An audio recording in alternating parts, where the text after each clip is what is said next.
Hillary Clinton Amerika siyasi səhnəsində 20 ildən artıqdır birinci xanım, ABŞ senatoru, prezidentliyə namizəd və dövlət katibi kimi mühüm rol oynayıb. Xanım Clinton'ın bu ilin sonu prezidentliyə namizədliyini irəli sürüb sürməyəcəyini elan edəcəyi gözlənilir. Siyasi təhlilçi Stephen Hess onun güclü namizəd olacağını deyir. Çox maraqlıdır ki, prezidentin mənsub olduğu Demokrat Partiyasında əslində bir namizəd var. O da Hillary Clinton'dır.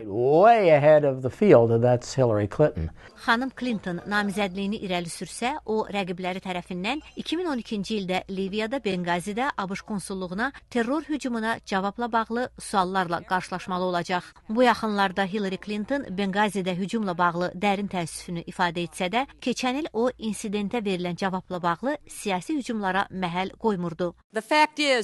Fakt odur ki, 4 Amerikalı həlak olub. Bu, etiraz nümayişinə görə olub, yoxsa orada olanlar Amerikalıları öldürmək qərarına gəlib. Hazırda bunun bir mənası varmı? Bizim işimiz nəyin baş verdiyini müəyyən etmək və bunun yenidən baş verməsinin qarşısını almaqdan ibarətdir.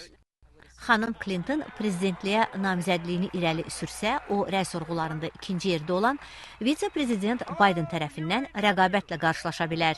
Təhlilçi Stephen Hess deyib ki, Hillary Clinton'ın seçki marafonuna qatılmasının həm müsbət, həm də mənfi tərəfləri var.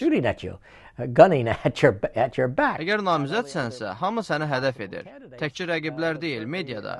Buna görə də o diqqət mərkəzindədir. Amma başqa tərəfdən, bu çox əlverişli bir mövqedir, çünki o çox pul toplaya bilər. Daha bir təhlilçi Stuart Rothenbergin sözlərinə görə isə Hillary Clinton kampaniya qatılsa, o özü ilə qeyri-populyar prezident Barack Obama arasında məsafə saxlayacaq.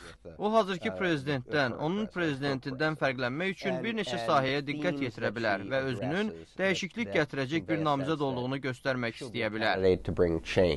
Respublikaçılar Partiyasının hələlik prezidentliyi üçün favorit namizədi yoxdur. Lakin mümkün namizədlər arasında ciddi nəqliyyat tıxacının yaranması ilə əlaqədar qalmaqalın mərkəzində olan New Jersey ştatının qubernatoru Chris Christie göstərilə bilər. Qubernator Christie ilə bağlı qalmaqal digər namizədlər üçün yol aça bilər. Bunlar Florida ştatının keçmiş qubernatoru Jeb Bush, Wisconsin ştatının qubernatoru Scott Walker, Texas senatoru Ted Cruz və Kentucky ştatından senator Rand Paul ola bilər. Təhlilçi Stephen Hess deyir ki, 2016-cı ildə prezident seçki kampaniyasında ən böyük intriqa Hillary Clinton Jeb Bush'la qarşılaşacağı halda yarana bilər.